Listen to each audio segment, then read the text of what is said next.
Greetings, Mind Crafters, and welcome to another Minecraft discussion on this very beautiful sunny day here in northern Vermont.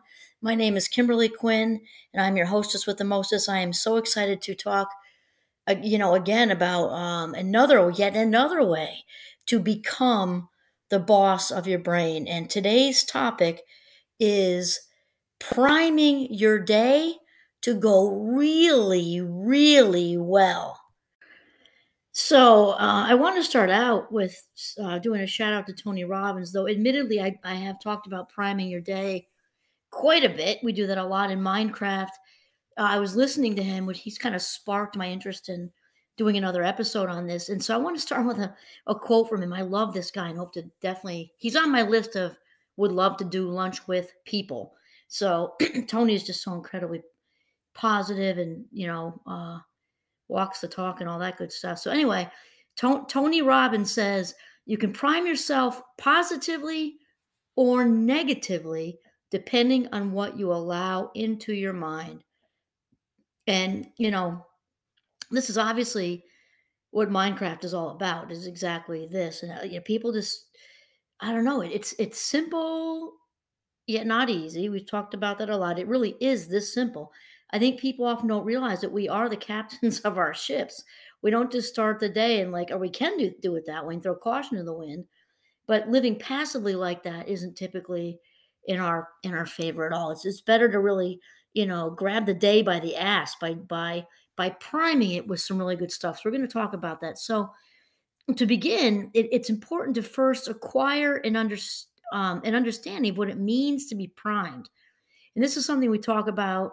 I talk a lot with my cognitive psych students and frequently through the whole semester for various reasons. So to talk about what it means to be primed or to be primed by something or someone else. So priming is something that really can be best explained with an example from the world of advertisement. I mean, as it is,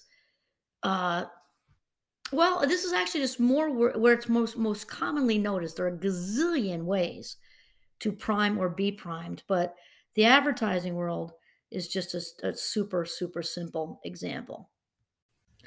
So, as an example, there we go. Immediately following an Olympics, those athletes who won medals are typically approached to be in TV commercials. I would say usually gold medals. I'm not sure. I don't pay too much attention to that. I think if you want a medal of any, kind, it's phenomenal. So anyway, they're approached, to be in TV commercials, magazines, and pop-up ads on the internet. And, I think back in the day, because I'm a fabulous 58, you can think of Nadia Comaneci and and it was typically, back then there were no computers.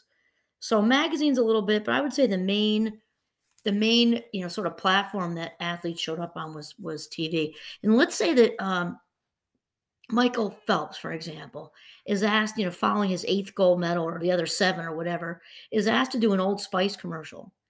The very next time we go to the grocery store, pharmacy, whatever, in the hot pursuit of deodorant, we may, sort of subconsciously find ourselves grabbing that Old Spice off the shelf.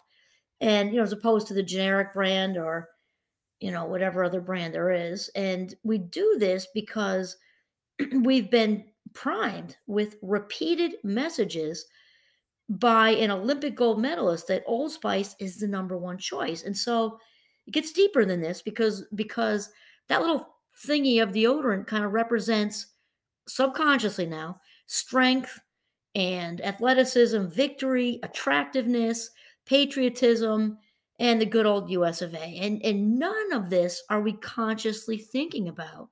And this is because, priming is very, very, very unconscious. It's in what's called the implicit memory, which is unconscious or undeclared memories or non-declared memories. So this is because the brain loves patterns. The brain loves patterns. And it will latch on to whatever information is being presented to it repeatedly. And another example might be like an airbrushed magazine ad around the holiday time. And we all know what that's like. We see one ad after the other with the perfect Thanksgiving table set with white linen tablecloth, with a with a white linen tablecloth, a beautiful roast turkey done just right, and then that smiling, loving family sitting there laughing and enjoying each other's company. No one's trying to kill each other like in reality, right? So everyone looks happy and successful. And this concept of the perfect family having the perfect Thanksgiving sneaks into our unconscious as the expectation we should have for ourselves. The picture presented is that this is what everyone else does, even though perfect obviously does not exist. We've been primed to believe that this make pretend story, which is largely why so many people get freaking depressed around the holidays, right? Our primed minds measure ourselves against this fantasy photo of perfection. And I have to say it's also important to mention that priming is processed, like I just said, within the implicit memory, which means that it's all unconscious. So if you've ever heard the phrase, it's as easy as riding a bike, then you're aware of how implicit memory works. You may have not been, or none of us, I haven't been on a bike in forever. You may have not been on a bike for years, but if you had the opportunity, you're on it, I don't know, you're camping or something, and oh, this is fun. Let's take the kids, and then you just jump right on. It's easy, right? Well, the reason you would not have to relearn this is because the memory of how to ride a bike is safely locked away in the vault of the unconscious. You don't even need to think at all because your brain knows what to do. It's kind of like an automatic pilot response, sort of in a sense. And if you want the real deets on that, a psychology fun fact, because I love to give people some real neuroscience, some actual content. The implicit memory and explicit memory are sort of processed in different places. So long-term memory that's explicit, the kind we can pull back, like learning the presidents in the third grade or that vacation you went on or whatever, is processed in the hippocampus area of the limbic system. Whereas the just like riding a bike memory, stuff you don't need to think about, is processed in a whole other area called the basal ganglia. Just giving you some stuff right there. It's a little pet peeve I have. People on their podcast sometimes are saying, oh, backed by neuroscience. And then I'm waiting. Where's the nugget? And there's nothing there. I think it's just like it tries to hook people, but then there's no follow through. So you just got follow through. Yay. Okay, so priming can be used in a negative way, just like with political propaganda. I mean, what's coming to my mind is the political propaganda of the worst kind was, during World War II when, Hitler was, in charge, and the whole, Nazi regime. That's probably one of the most extreme examples I can think of, priming being used in a negative way, or in a positive way, such as conditioning our implicit memory to seek out the good things happening to us throughout the day. Once we understand the power that priming has over the mind, we can also learn to harness this power and add it to our toolbox of, cognitive ninja skills. I mean, so here's the deal. Negative emotion leads to negative experiences. No big surprise there. So there was a study done by Yale. I think Tony talks about this one too, but it's actually pretty well known. There was a study done by Yale University in 2008 where the participants were asked to hold their cup of coffee in an elevator on the way up to the lab for a certain amount of time. I think it was between something like 10 to 25 seconds area. And half of the participants were given hot coffee and the other half were given cold coffee. After arriving at the lab, participants were read the same brief scenario about a random person, and then were asked to rate the person's personality using a questionnaire. So it's important to remember that half the group got the hot coffee, half the group got the cold coffee. Nothing else was changed. They were read the same script. So the results of the experiment were fascinating. The group of participants who were given the hot coffee for the very brief elevator ride described this random person in the scenario using positive words such as happy, social, and generous. And then this is the thing. This is the kicker. The group who was given the cold cup of coffee reported the same person as being, this rando in the scenario, as being unhappy, selfish, and irritable. So what is important to remember here, again, is that there's no other difference between the groups except the hot and cold coffee. So this is kind of I was going to say the proof in the pudding, but it's really the proof in the coffee. Al- Also, as priming is processed within the implicit unconscious memory, they had no idea they had been primed, which is just wild. Okay, and then we have of course, the opposite is true. Positive emotion leads to positive experiences. We know for a fact that positive people tend to be happier and healthier on all fronts. And as we, Minecrafters are well aware of at this point, as thoughts come first, followed by feelings and then behavior, positive feelings will naturally lead to positive behavior the high majority of the time. So the positive, or we would call them pro-social behaviors, we engage in with others will most often lead to more positive experiences. Here's the thing. This basic. Positivity attracts more positivity. This is how it works. So you're probably, that's all really cool and I totally get it, but how do I prime my day to be really, really good? Well, I will be happy to tell you. So, number one, we're going to start off out before we even wake up. So, people tend to just drift off to sleep without giving any thought to how they should drift off to sleep. It's just like throwing caution in the wind again, not living deliberately, living passively. So, we want to, number one, right out of the gate, begin with priming your mind as you drift off to sleep. Many people just slide off into sleep without like a plan. I don't, they just do. Living deliberately includes going to sleep deliberately, much like we do with our children when we read them a book at night. We say a good night prayer, some of us, and then gently tuck them. We gently kind of tuck them in before we kiss them good night. We have rituals, whatever your ritual is, right? Well, we need to have grown up rituals. Very, very important. It's also important to be aware of the rather obvious fact that the brain never shuts down all the way. 24/7, it is awake on some level, and thankfully, right? So when asleep, the brain is in lockdown as far as actively processing all the external stimuli coming in, right? So the limbic system, however, which is the emotional headquarters of the brain, is wide awake. This is especially true during REM sleep. I think most of us are aware that's when we dream, right? This dream state. Basically, the limbic system has been left in charge while the prefrontal cortex takes a power nap. And this is important to know because the PFC, or prefrontal cortex, is the rational part of the brain. The limbic system is all emotion. And so the PFC talks us away, like from the metaphorical edge of the limbic system, so to speak. So when that's offline, that's not great for us if we're having negative thoughts. So this isn't much different than parents leaving teenagers home alone for the weekend with no responsible adult to look after them. I just think, woohoo, having a party. It would be a total free for all. So because of this, it is essential to prime the mind prior to drifting off to sleep.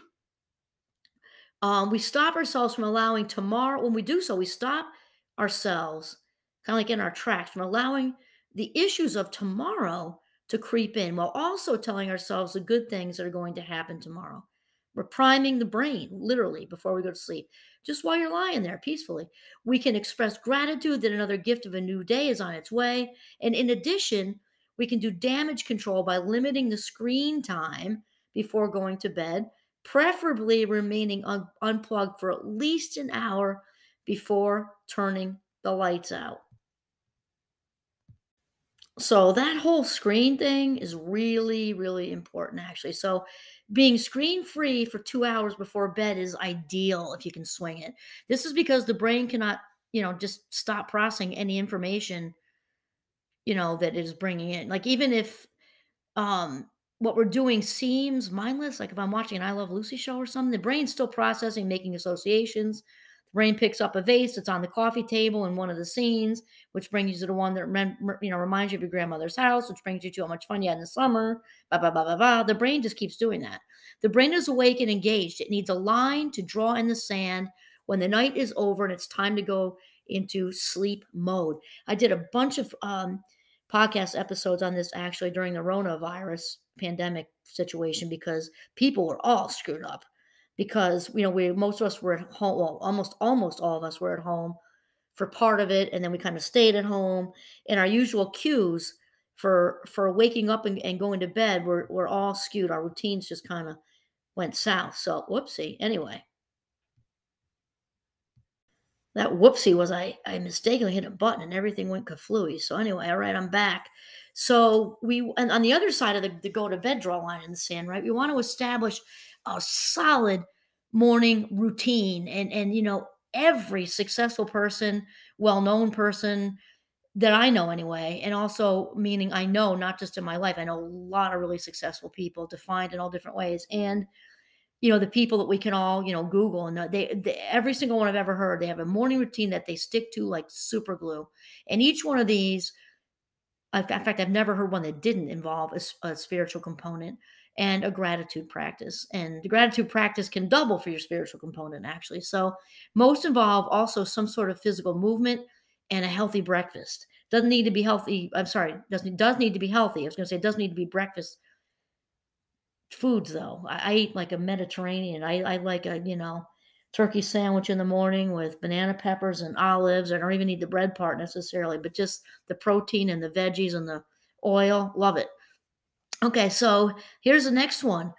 Say thank you before you get out of bed.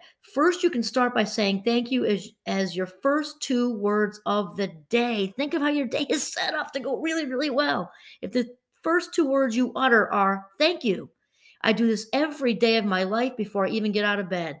When I wake up, I look out the bay window in front of me and I say thank you out loud. And that's it, just thank you. Then when I swing myself around to get out of bed, I say thank you once again when my feet hit the floor. Even though I only say the words thank you, in my mind, I'm feeling grateful that I've landed on my feet and that they work. My feet, my happy feet, that's what I call them when I say thank you. My happy feet can bring me everywhere I want to go all day long. I'm also feeling overwhelming gratitude that my vertebrae are intact, as well as the gift of this new day in general. Now, here's the thing: I'm not saying all of that. It's just thank you when I look out the window, and then thank you when I hit the floor the feet hit the floor. That's it. No other words. And then out the door, I go to write my gratitude journal. So, which is next? Start a gratitude journal. Remember that neurons are like wayward toddlers and therefore need solid and very consistent direction in order for their behavior to be redirected from unfavorable to a new and desirable direction. We all know this with 2-year-olds. No, mine, no, me, no, this way. We have to constantly. It's not different with neurons. They're in the same place. More repetition, they eventually figure out you're the boss. So this is all it takes is to write down 3 things each day that you are grateful for, which include the words I am grateful for. Again, this is all it takes to write down 3 things each day that you're grateful for, which include the words I am grateful for. This is essential. Those words are essential to rewire the brain for positivity. Next is heart breathing. What I have to tell you, this was new to me, and this is one borrowed from Tony Robbins. I think this is a Tony Robbins original. So place your hands on your heart and focus on the power and strength of your breath energy. It goes in and around your heart. And he does that for about 30 seconds. Visual imagery. This is also a Tony Robbins original. A lot of people do it, but I think I was inspired by him since I'm talking about this now, because I do visual imagery too, and it works like a charm. They also use visual imagery a lot for sports when people get in slumps and things like that. So, they sports psychologists help people visualize things, and it works like a charm. So anyway, so Tony starts his day with this as well, and it could be as spiritual as you like to make it or not. Tony visualizes a colorful light descending upon and filling the body with healing energy. Picture this beautiful, colorful light with just gorgeous colors. Envision anything that needs healing in the mind or body, and picture these problems being washed away with this colorful light. Put the request out there to strengthen the best parts of you. And this one goes for 1 minute and 30 seconds. And then next is send the good vibes afar. This is something similar to what Tony does. I do this every day of my life. I've got a definite prayer life. So we're gonna send all this newly acquired energy to others in your life, your family, chosen family, friends, colleagues, or maybe even, a stranger you met only once. Who cares? Visualize and feel this energy going through you and extending it to others. 1 minute and 30 seconds. It's going very, very quickly. Next is to create your own win list. And this is so super important. Tony might do something similar. I don't know. Anyway, it doesn't really make a difference. We're all in it to win it. The win list is not a regular to-do list, and there should be no overlap. So the win list should have 3 things on it each day that get you sort of one step closer to your heart's desire. Nowhere on this list should there be the dishes or taking out the garbage or answering emails. That you can put all that on the other list, not on this list. So these 3 goals should also be doable and something that you look forward to. You should be excited when you've completed these. And next is feel the success. Once again, we want to let the good feels in to guide the brain towards what we want more of. Focus on that good feeling of the success that you are achieving with creating your win list, and the success of priming your day with this exercise. Feel good about taking care of yourself. This is actually something that I talk a lot with speak about with my mind crafters and also my cog psych students, because especially in their age range, but I think like teenagers on up through young adults in college, but there are people who don't arrive there even in their 40s, 50s, 60s and on up. And I'm not saying that with judgment. I'm just putting it out there that we're all works in progress. And this the taking care of yourself thing, it can be easier to take care of other people than ourselves, right? So when we do something good to take care of ourselves, we have the good breakfast, we write in the gratitude journal, we allow ourselves time to let the good feels in. That is a deposit in the self-esteem bank. Seriously, it might be a small step for somebody and a big step for somebody else. So be feeling good about taking care of yourself. And then the last one is set an intention and go forward. So now we want to set a simple intention that will help your day to unfold in the best way possible. Some examples are: I intend to be present as much as possible today. I intend to relax today. I intend to listen actively to anyone I speak with today. I intend to enjoy my day to the fullest. I intend for the challenging meeting I have today to go as well as possible. And one of my favorites is: I intend to bring success to everything I do today, to the best of my ability. This means that I will bring success to taking a shower mindfully, to the conversations I have throughout the day, to making dinner, and to changing our granddaughter's diaper. This is what all of it, bringing success to work projects, whatever's as little independent segments of your day. This is how it works the best, instead of thinking about the whole overall day. If you're in a conversation, be in the conversation. You're changing a diaper, change a diaper. Doing a project, do a project, and focus on: I'm going to make this the best possible, well-written email I'm going to do today, whatever. And that's it. So priming your day to go really, really well. This is Kimberly Quinn signing off from the beautiful Northern Vermont. Have a mindful day.